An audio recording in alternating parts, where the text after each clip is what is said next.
আসসালামু আলাইকুম। পে স্কেলে বেতন বাড়ছে 90%, বেশি লাভ মধ্যম চাকরিজীবীদের। দৈনিক শিক্ষা .com ঠিক এরকম একটি খবর আজ 6 জানুয়ারি প্রকাশিত হয়েছে। আমরা বিস্তারিত ভিতরে দেখব। তো নিশ্চয়ই জানেন যে দৈনিক শিক্ষা .com একটি নির্ভরযোগ্য সংবাদপত্র।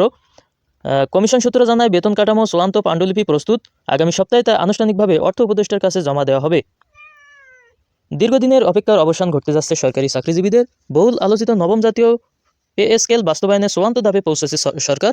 জাতীয় বেতন কমিশনের সুপারিশ অনুযায়ী গ্রেড কাঠামো অপরিবর্তিত রেখে সরকারি কর্মকর্তা কর্মচারীদের মূল বেতন গ্রেড ভেদে সর্বোচ্চ প্রায় 90% পর্যন্ত বাড়তে পারে, যার সবচেয়ে বেশি সুফল পাবে নিম্ন ও মধ্যম আয়ের চাকরিজীবীরা। কমিশন সূত্র দৈনিক আমাদের বার্তাকে জানায়, বেতন কাঠামোর চূড়ান্ত পাণ্ডুলিপি প্রস্তুত, আগামী সপ্তাহে তা আনুষ্ঠানিকভাবে অর্থ উপদেষ্টার কাছে জমা দেওয়া হবে। নবম পে স্কেল প্রণয়নের শুরু থেকে গ্রেড সংখ্যা কমানোর দাবি উঠেছিল বিভিন্ন মহল থেকে। তবে দীর্ঘ আলোচনা ও পর্যালোচনার পর কমিশন বিদ্যমান 16টি গ্রেড কাঠামো বহাল রাখার সিদ্ধান্ত অনার থাকে। কমিশনের চূড়ান্ত সুপারিশ অনুযায়ী নিম্ন ও মধ্যম স্তরের কর্মকর্তা কর্মচারীরা বেতন বৃদ্ধির সুফল পাবেন সবচেয়ে বেশি। কমিশনের সুপারিশে শিক্ষকদের জন্য পৃথক বেতন কাঠামোর বিষয়টিও অন্তর্ভুক্ত করা হয়েছে। পাশাপাশি অন্যান্য ভাতা ও সুযোগ সুবিধা পুনর্বিবেচনার প্রস্তাব রাখা হয়েছে, যা দীর্ঘদিনের দাবি ছিল সরকারি কর্মচারীদের বিভিন্ন অংশের। অর্থ উপদেষ্টার কাছে প্রতিবেদন জমা দেওয়ার পর সেটি অর্থ মন্ত্রণালয়ে যাচাই বাছাই হবে।